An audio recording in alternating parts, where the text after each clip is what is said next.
You don't avoid rest because you're lazy. You avoid it because your body remembers what happened the last time you put your guard down. Maybe the silence wasn't safe. Maybe the room got loud.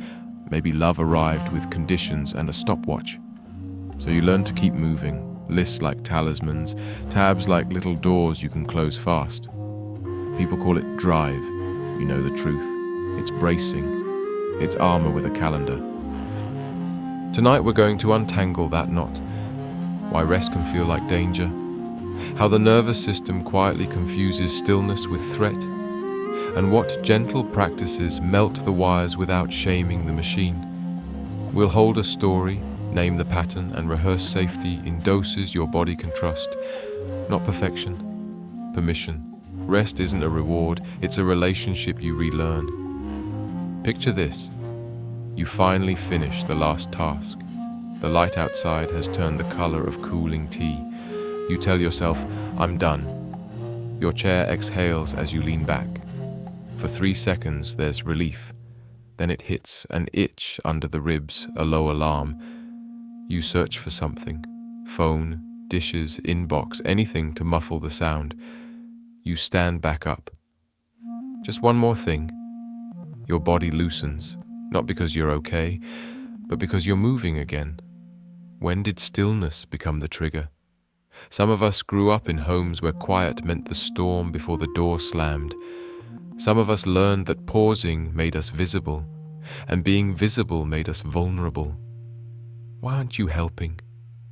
Why aren't you producing? Why are you lying there? Others were praised for being superhuman, then quietly punished when we needed ordinary human things: sleep, space, recovery. Our nervous systems did the math a child must do to survive. Movement equals safety, rest equals risk. Decades later, we have ergonomic chairs and digital calendars, but the equation remains. So we build our days like dikes, channeling the flood of anxiety into achievement.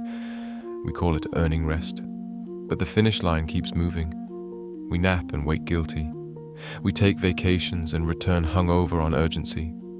We scroll until the blue light imitates daylight and tells ourselves, no peace here. If this is you, I'm not diagnosing. I'm naming weather, and I'm listening. Tell me in the comments. When you try to rest, what does your body do first? Race, numb, bargain, patrol? We think burnout is a scheduling problem. It's also a sensory problem. Your nervous system isn't a spreadsheet, it's a guard dog trained by experience. If the dog barks at naps, it's not because you're broken. It's because the dog learned that lying down meant danger, criticism, abandonment, sudden chaos. In adulthood, the bark shows up as restlessness, second wind, or that strange anxiety spike when you close your laptop. This is why just relax feels like a trap. For a system wired to equate stillness with threat, relaxation reads like turning off the alarm while the door is still unlocked. Of course you jolt, of course you check the perimeter, bank balance, unread messages, your partner's tone, tomorrow's forecast. Your body isn't sabotaging you, it's trying to keep you alive using old data. We stop arguing with the alarm. We retrain the guard dog with experiences that prove, gently and repeatedly, when I lie down now, nothing bad happens. Many of us built identities that function like ghillie suits, woven from helpfulness, excellence, quick replies, useful, invisible. Inside that camouflage, rest becomes logistically inconvenient. Who am I if I'm not useful? The body asks. And underneath that, who stays if I'm not useful? When your place in the room was negotiated through contribution, pausing can feel like risking the contract. So you keep offering tasks, jokes, caretaking, until your bones start to hum from overuse. People clap. They call you reliable. They don't see you hearing the quiet and flinching. We name the disguise. I've been using work to make belonging feel safer. Not to scold ourselves, but to separate survival tools from our actual self. Here's a paradox. Some of us fear rest not because it's empty, but because emptiness is loud. In the absence of stimuli, old voices get surround sound. The critic wakes up. The memory reels start.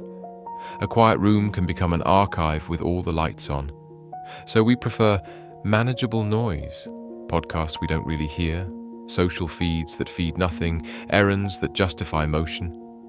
It looks like busyness. It is actually self-protection. If your mind floods when you slow down, you're not failing at rest. You're touching what rest reveals. That's different. The target isn't no thoughts. It's a different relationship to the ones that show up. We curate the quiet, not monastic silence, but gentle inputs that co-regulate.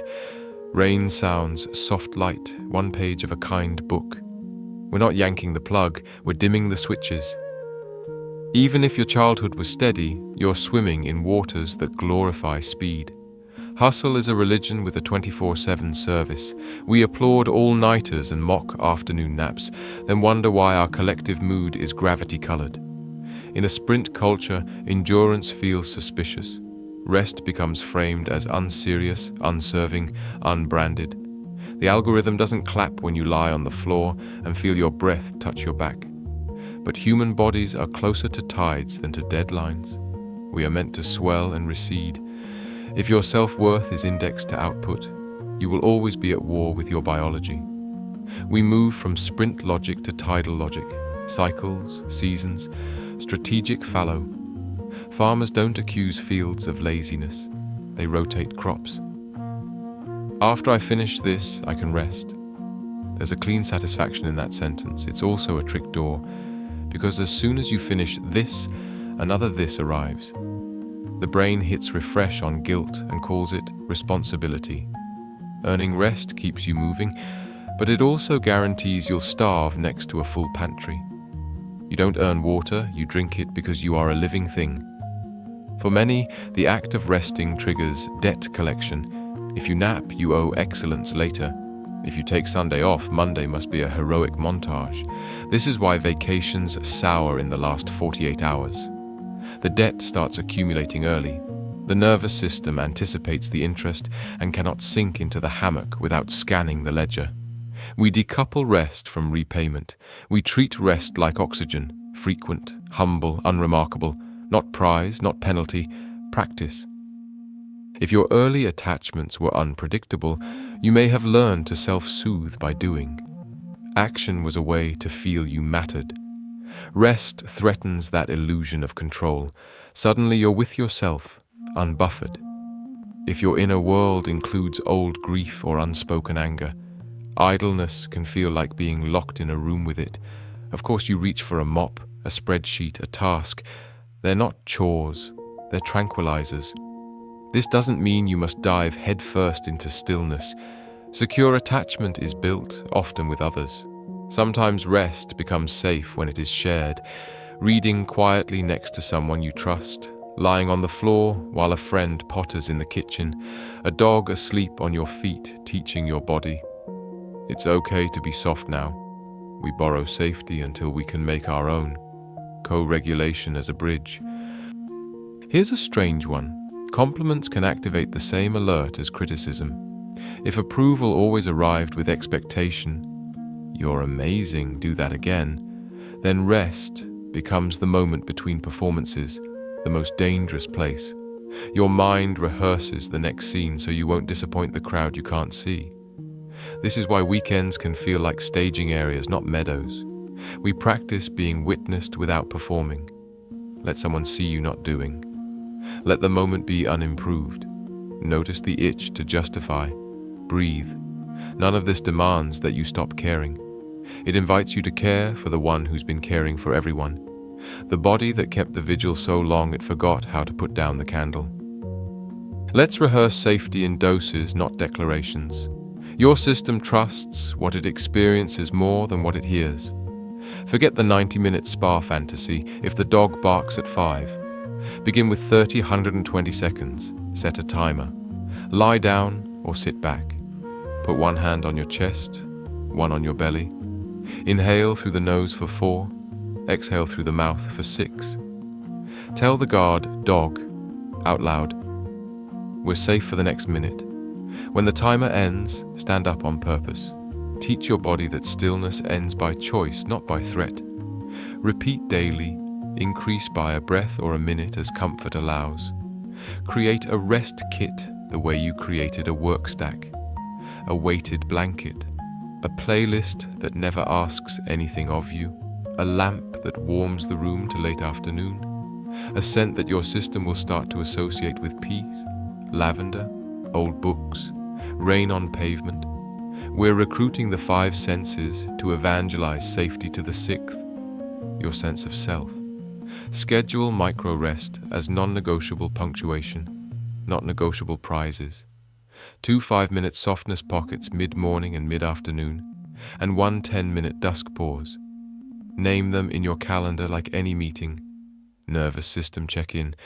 Treat them with the same respect you'd grant a client. You are the client.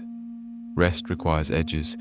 Practice a single sentence that protects your field without spiking shame. I'd love to help, and I need to do it tomorrow. Or will you? I can be present for 30 minutes. Say it warmly. Boundary plus. Warmth. Safety for both nervous systems. You're unlearning the belief that rest is abandoned connection. It can be negotiated connection. If solitary rest feels like an ambush, pair it. A quiet cafe bench with a friend working beside you. A park bench under a tree, phones down for 5 minutes together. The body learns by imitation. Sitting next to someone who is at ease is a shortcut. Your cortex cannot manufacture. Set a 3-minute boredom sit. No inputs. Watch your mind reach, whine, wander. Label urges kindly. Planning, worrying, fixing. Return to breath and wait. Boredom is sometimes grief wearing beige. Meeting it is not failure, it's graduation. Expect backslides. Stress or holidays may trip old wiring. Pre-write a note to your future self. When rest feels wrong, nothing is wrong. We'll shrink the dose, add a friend, lower the light, and try again. Put it where you'll find it. You're not starting over, you're continuing. If these practices help, save this video so you can revisit the steps on wobbly days. Your future self will thank you. Here's the quiet revolution. You do not have to be exhausted to deserve softness. Rest is not the opposite of meaning. It's the soil that lets meaning take root.